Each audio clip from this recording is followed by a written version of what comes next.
వరంగల్లోని భద్రకాళి ఆలయంలో హైడ్రామా చోటు చేసుకుంది. కాంగ్రెస్ నాయకులు తడి బట్టలతో ఆలయానికి వచ్చి అపవిత్రం చేశారని బీజేపీ నాయకులు పసుపు నీళ్లతో శుద్ధి చేసేందుకు వరంగల్ జిల్లా బీజేపీ అధ్యక్షులు గంటా రవికుమార్ చేరుకున్నారు.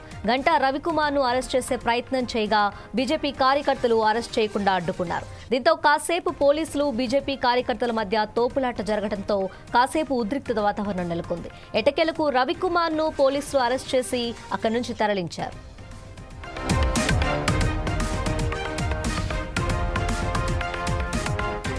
వరంగల్లో కూడా భూముల వ్యవహారంలో సవాళ్లు ప్రతి సవాళ్లతో రాజకీయం మరింత వేడెక్కింది.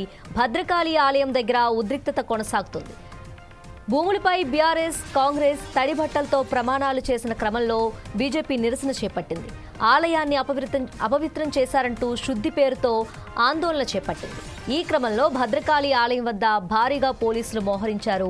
ఆలయం లోపలికి వెళ్లేందుకు బీజేపీ శ్రేణులు ప్రయత్నించగా అడ్డుకున్నారు పోలీసులు. ఈ క్రమంలో ఆలయం దగ్గర ఉద్రిక్తత నెలకొంది.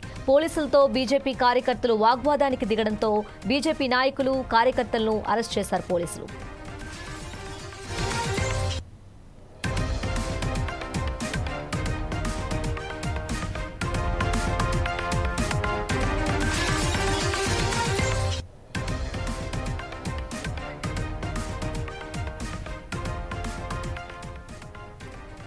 పోలీసులతో బీజేపీ కార్యకర్తలు వాగ్వాదానికి దిగడంతో బీజేపీ నాయకులు, కార్యకర్తలను అరెస్ట్ చేశారు పోలీసులు. ఇక ఇదే అంశానికి సంబంధించి మరింత సమాచారం మా ప్రతినిధి సుధాకర్ అందిస్తారు. సుధాకర్, చెప్పండి. వరంగల్ జిల్లాలో చూసుకుంటే కాంగ్రెస్, బీఆర్ఎస్ పార్టీల వర్గపూర్ మతం కొనసాగవచ్చు. ఈ వర్గపూర్ మాత్రము భద్రకాళి మాత టెంపుల్ ముందునే ఈ వర్గపూర్ కొనసాగవచ్చు. వరంగల్లో గతంలో బీఆర్ఎస్ ప్రభుత్వం అధికారులు ఉన్నప్పుడు వరంగల్ ఎంత అభివృద్ధి చేశామని చెప్పి బీఆర్ఎస్ నాయకులు చెప్పడము లేదు. కాంగ్రెస్ ప్రభుత్వం అధికారులు వచ్చిన ఈ 2.5 సంవత్సరాలనే వరంగల్ ని మేము అభివృద్ధి చేశామంటే మాత్రం కాంగ్రెస్ అండ్ బీఆర్ఎస్ నాయకులు మాత్రము ఒకరి మీద ఒకరు మాత్రం దుర్భాషలతో మాట్లాడుతున్న నేపథ్యం ఉంటుంది. అయితే బీఆర్ఎస్ నాయకులు మాత్రము కాంగ్రెస్ నాయకులు వచ్చేసి వరంగల్లో ఉన్న భద్రకాళి టెంపుల్ ని మాత్రం చేసే ప్రయత్నం చేస్తున్నారు అని మాత్రం వాళ్ళు ముందుకుతున్నారు. ఈ గొడవ అంతా మాత్రము ఒక కాంగ్రెస్, బీఆర్ఎస్ సవాళ్ల పర్వతం కొనసాగుతున్నవచ్చు. ఈ గొడవతో రాజకీయ మొత్తం మాత్రం వేడెక్కింది అనుకోవచ్చు.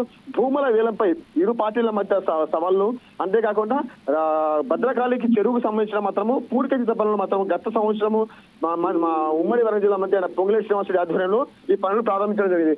ఈ పనుల లోపం ఒకటి, అలాగే ఈ భూముల విక్రయాలపై మాత్రం 2 పార్టీల మీద ఒకరి మీద ఒకరి బహాబాయిగా మాటలు తీసుకునే నేపథ్యం కనబడుతుంది. ఏదేమైనా తెలంగాణ రాష్ట్రంలో కాంగ్రెస్ ప్రభుత్వం మొదటిసారిగా గవర్నమెంట్ వచ్చిన తర్వాత మాత్రం ఈ 2.5 సంవత్సరాల్లో కాంగ్రెస్ పార్టీ చేస్తున్న పనుల మీద మాత్రం బీఆర్ఎస్ కానీ బీజేపీ కానీ ఎక్కడ ఏ పనులు చేపట్టినా వాళ్ళు చేసిన పనుల మీద ఎక్కడ తప్పులు జరుగుతాయో ఆ తప్పులు వెలికి తీసే ప్రయత్నంగా ప్రతిపక్ష పార్టీలైన బీఆర్ఎస్, బీజేపీలు మాత్రం గట్టి పోటీ ఇస్తున్నాయి అనుకోవచ్చు. కానీ వరంగల్ చూసుకున్న మాత్రము అంటే తెలంగాణ రాష్ట్రంలో 2వ రాజధానిగా పేరుగాంచిన వరంగల్లో ప్రముఖంగా భద్రకాళి మాత టెంపుల్ దగ్గర మాత్రం గత 2 రోజులు చూసుకుంటే ఇటు కాంగ్రెస్ పార్టీ కానీ ఇటు బీఆర్ఎస్ పార్టీ కానీ ఇరు వర్గాలు మాత్రము బహాబాయిగా మాత్రం మాటల యుద్ధం కొనసాగుతుంది. ఏదేమైనా ఇదే రాజకీయ వేడి ఇలాగే కొనసాగుతామన్న ఖచ్చితంగా రానున్న రోజుల్లో వరంగల్లో ఇంకా రాజకీయం వేరే అవకాశం ఉంది అనుకోవచ్చు. Right Sudhakar, thank you.